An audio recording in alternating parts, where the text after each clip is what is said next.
आज की इस वीडियो में हम डिस्कस करेंगे कि पावर फैक्टर क्या होता है। तो आइए समझते हैं कि हम जब भी अपने घर में इन्वर्टर, जनरेटर, स्टेबलाइजर आदि इक्विपमेंट लगाते हैं तो उसमें हम पावर फैक्टर को जोड़ के चलते हैं। तो आज हम समझेंगे कि ये पावर फैक्टर क्या होता है और पावर फैक्टर क्यों लगता है।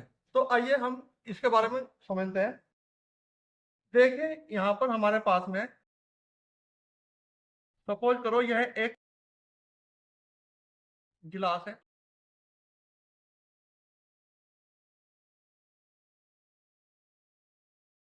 इस गिलास के अंदर कॉफी है। जब हमारे पास में कॉफी आती है, उसकी लंबाई सपोज करो ये एल लंबाई के गिलास में आपको यहां से लेके यहां तक आपको कॉफी मिली। और जब आप इस कॉफी को पीते हैं तो कॉफी इस बर्तन के अंदर कितनी रह जाती है। सपोज करो आप एल लंबाई की गिलास में कॉफी लिए, कॉफी का गिलास यहां से लेके यहां तक भरा है, जिसको हमने एल नाम से रिप्रेजेंट किया है। और जब हम इस कॉफी को पी रहे हैं तो कॉफी हमें यहां से लेके यहां तक मिलती है, जिसको हम पी रहे हैं। तो इसमें क्या होता है कि कॉफी के गिलास में जो आपको कॉफी मिली, वह कॉफी जो होती है, इसको हम जानते हैं आभासी शक्ति। मतलब आपको आभास हो रहा है कि हमारे इस गिलास में जो कॉफी है वो यहां से लेके यहां तक आई है, जिसको हम आभासी शक्ति के नाम से जानते हैं। और जो कॉफी हमने पी है यहां से लेके यहां तक, यह होती है हमारी वास्तविक शक्ति, जिसका हम यूज कर रहे हैं यहाँ पर। तो यह जो आभासी शक्ति होती है, इसी को हम बोलते हैं अपरेंट पावर। और जो आपने कॉफी पी है, इसको हम बोलते हैं रियल पावर। अपरेंट पावर मतलब वीए, और यूज होने वाले वो पावर मतलब वाट। तो जो हमने कॉफी के गिलास में जो कॉफी देखी कि यहां से लेके यहां तक कॉफी भरी हुई है, तो उसको हम बोलते हैं अपरेंट पावर मतलब वीए। और जो कॉफी हम पी रहे हैं, जो हमारे यूज में हो रही है, वो होती है हमारी रियल पावर, जिसको हम वाट के नाम से जानते हैं। पावर का एक बहुत प्रसिद्ध फॉर्मूला है, जिसको हम जानते हैं P equal to V into I into cos phi. अगर हम बात करें कि cos phi equal to P upon V into I, तो यह जो कोस फाइव है, इसी को हम बोलते हैं पावर फैक्टर। पावर फैक्टर क्या होता है कि वोल्टेज और करंट दोनों के बीच का जो फेज एंगल होता है, वह पावर फैक्टर कहलाता है। जैसे सपोज करो ये हमारा वोल्टेज है और ये करंट है। तो इन दोनों के बीच का जो एंगल है, इसको हम बोलते हैं कोस फाइव। यही पावर फैक्टर होता है। P equal to V into I cos phi, cos phi equal to P upon V into I. और cos phi equal to power, power मतलब watt upon volt into ampere. Power factor कभी भी एक से ज्यादा नहीं हो सकता है, जिसको हम यूनिटी बोलते हैं। तो यही होता है हमारा पावर फैक्टर। पावर फैक्टर मतलब वाट अपॉन वी इंटू आई। यह मान एक से ज्यादा कभी नहीं हो सकता है। जब भी आप अपने घर में कोई इन्वर्टर या जनरेटर लगाते हैं, सपोज करो आपने अपने घर में एक इन्वर्टर लगा लिया 5 kVA। 48 वोल्ट।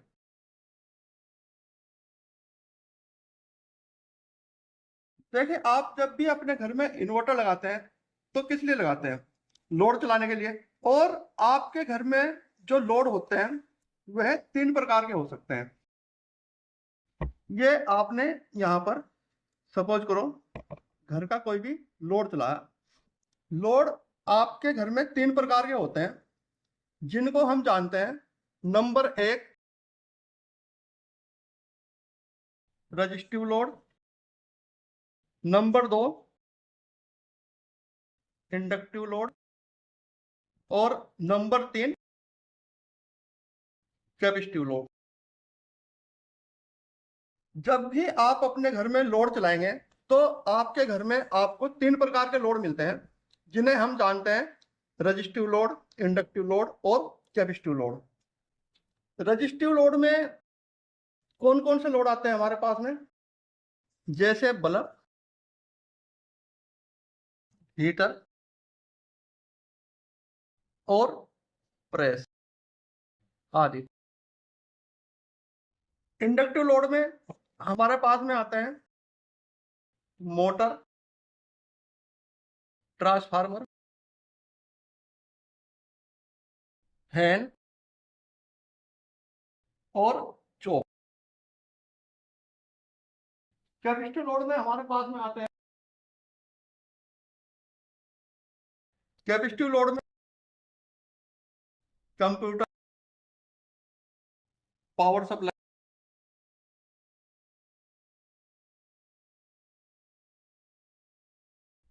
एलईडी ड्राइव और मोबाइल चार्ज।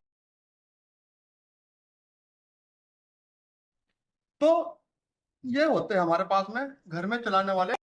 तो आइए अब हम समझते हैं कि पावर फैक्टर कहाँ पर लगता है और क्यों लगता है। कोई भी लोड चलाने के लिए हमें 2 प्रकार की चीज की आवश्यकता पड़ती है, जैसे वोल्टेज और करंट। जब तक हमारे पास में वोल्टेज और करंट नहीं होगी हम किसी भी लोड को नहीं चला सकते हैं। तो पावर फैक्टर को समझने के लिए देखो यहाँ पर मैंने बताया कि यहाँ पर यह होती है हमारी रियल, ये रियल पावर है जिसको हम VI इंटू cos फाई के नाम से जानते हैं। और यह एपरेंट पावर है जिसको हम आभासी शक्ति के नाम से जानते हैं। तो हम जब लोड चलाते हैं तो हम यहाँ पर रियल पावर का ही यूज करते हैं। और ये होती है हमारे पास में रिएक्टिव, ये होती है एक्टिव और ये होती है रिएक्टिव पावर। रिएक्टिव पावर हम वहां पर यूज करते हैं जब हम कोई फैन चला रहे हैं या कोई मोटर चला रहे हैं तो वहां पर जो मैग्नेट बनती है वो रिएक्टिव पावर वहां पर काम आती है। तो इसलिए हम इसको रिएक्टिव पावर के नाम से जानते हैं और इसको एक्टिव पावर के नाम से जानते हैं। और जो दिखने वाली पावर है इसको हम एपरेंट पावर के नाम से जानते हैं। तो जैसा कि मैंने बताया कि आप अपने घर में जैसे सपोज करो 5 kVA का इन्वर्टर है और यहाँ पर आपने लोड चलाए। लोड कौन से होंगे? Resistive, inductive and capacitive. तो आप जब भी लोड चला रहे हो, सपोज करो सबसे पहला लोड है आपका रजिस्टिव। तो हम यहाँ पर बात करते हैं कि जब आप इन्वर्टर या जनरेटर पर रजिस्टिव लोड चलाते हैं तो वह लोड कैसे चलते हैं? रजिस्टिव लोड वे लोड होते हैं जिसमें वोल्टेज और करंट दोनों ही सेम फेज में चलती है। ये हमारा एसी कर्व है। एसी मतलब अल्टरनेटिंग करंट। अल्टरनेटिंग करंट ऐसे चलती है, ये यहाँ से लेके यहाँ तक अपना पूरा एक पाथ करती है जिसमें, तो इसमें सपोज करो हमें यहाँ पर एक बल्ब जलाना है। जब हम इस इन्वर्टर से ये बल्ब जलाएंगे तो बल्ब रजिस्टिव लोड है। तो रजिस्टिव लोड में वोल्टेज और करंट, ये हमारी वोल्टेज है और ये करंट है।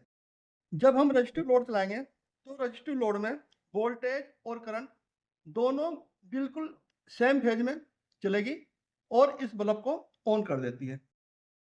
तो अगर मैं बात करूं कि power is equal to V I into cos five, तो power is equal to V I into cos five की वैल्यू हमारी हो गई। रजिस्टिव लोड चलाने के लिए सबसे पहले समझे कि हम इन्वर्टर से रजिस्टिव लोड चला रहे हैं। रजिस्टिव लोड वे लोड होते हैं जिनमें वोल्टेज और करंट दोनों बिल्कुल सेम फेज में चलते हैं। सपोज करो यह वोल्टेज है और यह ही करंट है। वोल्टेज और करंट बिल्कुल सेम फेज में चल रहे हैं, तो दोनों वोल्टेज और करंट दोनों के बीच का जो फेज एंगल है वह हो गया 0 डिग्री। बीच में कोई एंगल ही नहीं बना है। रजिस्टिव लोड में वोल्टेज और करंट दोनों सेम फेज में चलते हैं और इनके बीच का जो एंगल होता है वह 0 डिग्री होता है।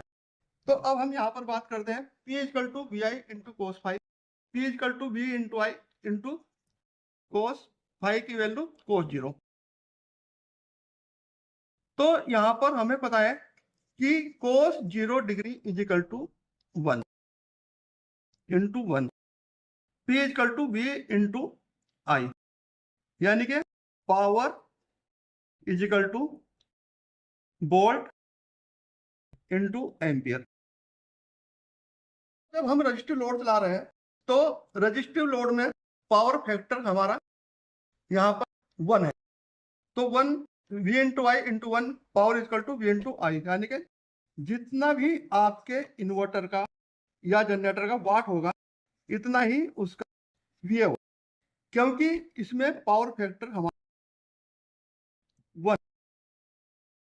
तो रजिस्टिव लोड वे लोड होते हैं जिसका पावर फैक्टर 1 होता है।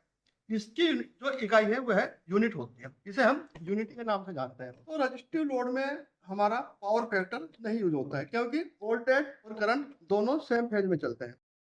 इसके बाद हम बात करते हैं कि यदि हम इन्वर्टर पर इंडक्टिव लोड चलाएं तो क्या दर्शाता है। जब हम इन्वर्टर पर इंडक्टिव लोड चलाते हैं तो इंडक्टिव लोड, जैसे सपोज करो मैं इन्वर्टर के ऊपर कोई मोटर चला रहा हूँ। अब मोटर चला रहा हूँ तो यह हमारा इंडक्टिव लोड है। इंडक्टिव लोड जब हम इन्वर्टर पर चलाते हैं तो इसमें यह हमारी वोल्टेज है और यह करंट है। इंडक्टिव लोड चलाते समय जब हम इन्वर्टर से या जनरेटर से सप्लाई देते हैं तो इसमें करंट हमारी पीछे रह जाती है। सपोज करो वोल्टेज तो चली गई, अब वोल्टेज दूंगा तो मोटर हमारी नहीं काम करेगी जब तक इसको हम करंट नहीं देंगे। और अभी 90 डिग्री वोल्टेज से पीछे है। तो इंडक्टिव लोड में जब हम इंडक्टिव लोड चलाते हैं तो इसमें वोल्टेज आगे चली जाती है और करंट 90 डिग्री पीछे रह जाती है। तो यहाँ पर जो होता है यह है हमारी एपरेंट पावर, क्योंकि इससे हमारी मोटर नहीं घूम रही है। क्योंकि सपोज करो मोटर को वोल्टेज तो मिल गई है लेकिन इसको चलाने के लिए अभी करंट नहीं मिली है, तो करंट यहाँ पर मिलेगी। तो ये हो गई एपरेंट पावर और ये है हम रियल पावर। तो इसमें क्या होता है कि वोल्टेज और करंट दोनों के बीच में 90 डिग्री का अंतर आ जाता है कि वोल्टेज तो हमारी चली गई इक्विपमेंट के पास लेकिन करंट अभी नहीं पहुंची है। तो यहाँ पर अगर हम देखते हैं कि P equal to V into I cos five, power equal to V I into cos five की वैल्यू कोस 90 और कोस 90 की वैल्यू 0, तो पावर पूरी की पूरी हमारी यहाँ पर 0 हो जाती है। कि इन्वर्टर तो चल रहा है हमारा स्टेबलाइज, इन्वर्टर या जनरेटर चल रहा है लेकिन लोड नहीं चल रहा है। क्यों? क्योंकि वोल्टेज पहुंच चुकी है लेकिन अभी करंट नहीं पहुंचा, तो यहाँ पर पूरी की पूरी जो पावर है वो 0 हो जाए। अब इसको सुधारने के लिए यहाँ सबसे पहले कैपेसिटिव लोड को कि अगर हम इन्वर्टर पर कैपेसिटिव लोड तो क्या होता है। कैपेसिटिव लोड में यहाँ पर ये हमारी वोल्टेज है और ये करंट है। कैपेसिटिव लोड में करंट हमारी पहले पहुंच जाती है और वोल्टेज यहाँ पर 90 डिग्री पीछे रह जाती है। इसमें करंट हमारी लीड करती है, करंट पहले पहुंच जाती है और वोल्टेज बाद में पहुंचती है। तो यहाँ पर ये हमारी एपरेंट पावर है और ये हमारी रियल पावर है। यहाँ पर भी अगर हम बात करें P equal to V I into cos five और कोस फाइव की वैल्यू कोस 90, तो यहाँ पर भी पूरी की पूरी पावर हमारी 0 हो जाती है। तो अब हमने क्या किया कि इंडक्टिव पावर और कैपेसिटिव पावर दोनों को हमने इनको इकट्ठा कर दिया। इसमें 90 डिग्री लीड हो रही है करंट और इसमें 90 डिग्री लैग हो रही है। तो मैं इन दोनों लोड को आपस में सेट कर देता हूं। तो ये लोड और ये लोड मिलके दोनों हमारा हो जाएगा रेजिस्टिव, क्योंकि इसमें 90 डिग्री करंट पीछे चल रही है और इसमें 90 डिग्री करंट आगे चल रही है। तो जब मैं इन दोनों को मिला देता हूं तो करंट बिल्कुल सेम फेज में आ जाएगी। तो P equal to V I into cos five, तो यहाँ पर हमारी जो कोस फाइव है, जो बीच दोनों करंट के बीच का एंगल है, वो 0 हो जाता है और कोस 0 की वैल्यू 1। लेकिन हम इसको पूरा मिलाएंगे तो 100% नहीं हो सकता। तो इंडक्टिव लोड और कैपेसिटिव लोड दोनों को मिलाने पर अप्रोक्स 80% पावर फैक्टर को इंप्रूव कर सकते हैं। हम ज्यादा ही अच्छा कैपेसिटर यूज करते हैं तो यह हमारा 85% से लेकर 90% तक इंप्रूव हो जाता है पावर फैक्टर। तो इसी को हम बोलते हैं कि कोस फाइव की वैल्यू मतलब 80%, या बोल दीजिए कि कोस फाइव की वैल्यू 0.8, मतलब जो पावर फैक्टर है वो कितना हुआ, यहाँ पर 0.8 हुआ। तो ध्यान रहे कि जब भी हम अपने इन्वर्टर से या जनरेटर से कोई भी इंडक्टिव लोड चलाते हैं तो उसका पावर फैक्टर इंप्रूव करने के लिए हमें यहाँ पर कैपेसिटर बैंक का प्रयोग करना जरूरी होता है, क्योंकि इंप्रूवमेंट के लिए हम यहाँ पर कैपेसिटर बैंक लगाते हैं ताकि जो पावर फैक्टर है वो है हमारा सुधर सके। तो इसलिए ऐसे करके हमने जब इसको सुधारा तो यह है 80% से लेकर 85% तक हमने इसमें इंप्रूव किया। पावर फैक्टर के नुकसान, ज्यादा करंट खपत होता है, बिजली का लॉस होता है, बिजली बिल ज्यादा आता है और उपकरणों की एफिशिएंसी कम हो जाती है। पावर फैक्टर जितना 1 के करीब रहेगा सिस्टम उतना ही एफिशिएंट होगा। तो यहाँ पर हम जब भी इन्वर्टर या स्टेबलाइजर या जनरेटर के ऊपर लोड चलाते हैं तो लोड 3 प्रकार के होते हैं, रेजिस्टिव लोड, इंडक्टिव लोड और कैपेसिटिव लोड। पावर फैक्टर में सुधार करने के लिए हमें वास्तविक शक्ति मतलब किलोवाट और आभासी शक्ति केवीए, इन दोनों के बीच का अनुपात हमें 1 रखना पड़ेगा। जब हम 1 रखेंगे तभी पावर फैक्टर हमारा इंप्रूवमेंट होता है। 1 रखने के लिए वोल्टेज और करंट दोनों को सेम फेज में होना चाहिए, तभी यहाँ पर कोस फाइव की वैल्यू कोस 0 होगी। तो तभी power equal to V into I, क्योंकि मैंने पहले ही बताया कि कोस 0 की वैल्यू 1 होती है। तो यहाँ पर हमारी इकाई 1 हो जाएगी। इसके लिए मुख्य रूप से हमें कैपेसिटर बैंक का उपयोग करना अति आवश्यक होता है, जो इंडक्टिव लोड मोटर के कारण होने वाले लैगिंग करंट को संतुलित करते हैं, जिससे बिजली बिल कम आता है और वोल्टेज में सुधार बना रहता है और सिस्टम की एफिशिएंसी बढ़ती चली जाती है। पावर फैक्टर सुधारने के तरीके, आमतौर पर हमें आउटपुट में स्टैटिक कैपेसिटर लगाने हैं जो कि सस्ते होते हैं और लोड चलाने में समांतर पैरेलल वोल्टेज और करंट को बनाए रखते हैं।